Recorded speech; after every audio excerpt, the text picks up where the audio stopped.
How to log into Discord with your token. I'm going to show you how you can easily log into Discord with your token. First, open the Discord website in your browser. If you already have your Discord token, click on Open Discord in your browser to access the web version of Discord. Note that you cannot use a token to log in through the Discord mobile app.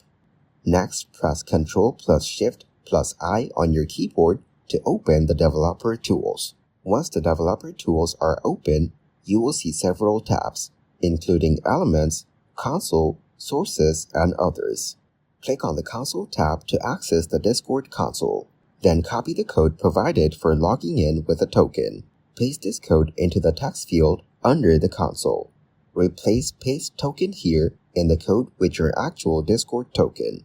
For example, if your token is 1234ABED, you should replace Paste Token here with 1234ABED and make sure it's without the quotation marks.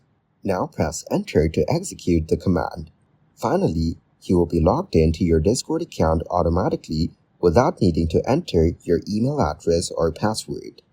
You might not even need to complete a two-step verification. Once logged in, close the developer tools and start using Discord.